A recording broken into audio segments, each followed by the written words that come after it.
Hello friends, welcome back to my channel. இன்னைக்கு நம்ம சேனல்ல என்ன செய்ய போறோம் அப்படினா homemade bread crumbs.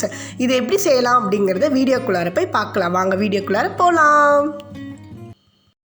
நான் இன்னைக்கு இந்த ரெசிபி செய்யறதுக்கு இந்த bread தான் யூஸ் பண்ண போறேன். இந்த wonder bread வந்து எல்லா ஷாப்ஸ்லயுமே கிடைக்கும். இந்த bread தான் எடுக்கணும்னு இல்ல. உங்களுக்கு என்ன bread இருக்குதோ அதை நீங்க வெச்சு யூஸ் பண்ணி செஞ்சுக்கலாம்.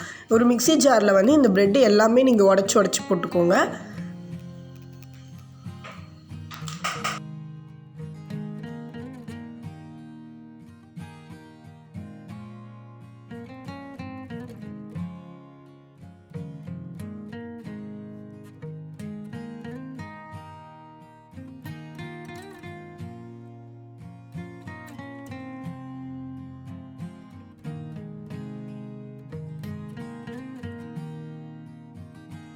எல்லாம் போட்டதும் இத வந்து நல்லா அரைச்சுக்கோங்க. அதாவது நல்ல குட்டி குட்டி கிரம்ஸா வர அளவுக்கு நல்லா அரைச்சுக்கோங்க.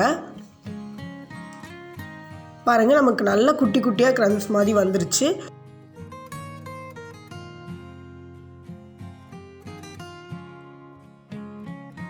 இந்த பிரெட்டோட கிரம்ஸ்லாம் பார்த்தீங்கன்னா ஈரப்பதமாக தான் இருக்கும். அதை நம்ம வதக்க தான் இந்த ஈரப்பதம் எல்லாமே போகும்.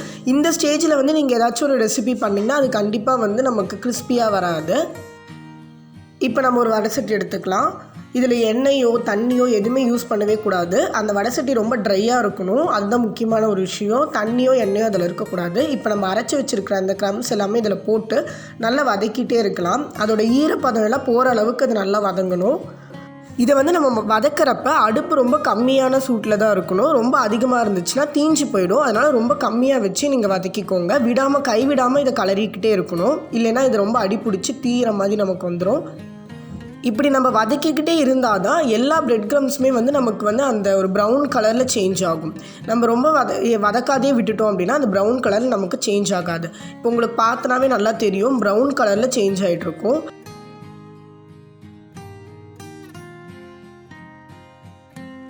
இப்போ பாருங்கள் ஃபுல்லாக நல்லா சேஞ்ச் ஆகி நல்லா கோல்டன் கலரில் வந்திருக்குது. பார்க்கவே நல்லா இருக்குது. இந்த மாதிரி பிரெட் க்ரம்ஸ் வந்து கடையில் வாங்குற மாதிரி பர்ஃபெக்டான பிரெட் க்ரம்ஸ் நம்ம வீட்லேயே செஞ்சுக்கலாம்.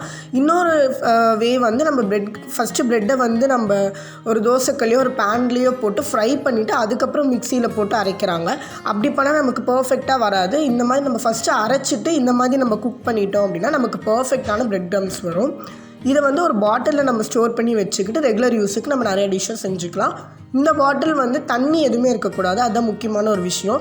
தண்ணி ஏதாச்சும் இருந்துச்சுன்னா கண்டிப்பாக இது வந்து கெட்டுரும். பிரெட் க்ரம்ஸ் வந்து கெட்டு போயிடும். அதனால் பாட்டில் வந்து முடிஞ்ச அளவுக்கு தண்ணி எதுவுமே இல்லாமல் இருக்கிற மாதிரி பார்த்துக்கோங்க. இந்த மாதிரி ஒரு ஏர்டைட் கண்டெய்னரில் வந்து ஸ்டோர் பண்ணி வச்சுக்கிட்டிங்கன்னா நிறைய ரெசிபி செய்கிறதுக்கு உங்களுக்கு யூஸ்ஃபுல்லாக இருக்கும். நம்ம சேனலில் இதுக்கு முன்னாடி நிறைய பிரெட் க்ரம்ஸ் வச்சு நிறைய ரெசிபிஸ் வந்து செஞ்சுருக்கிறோம்.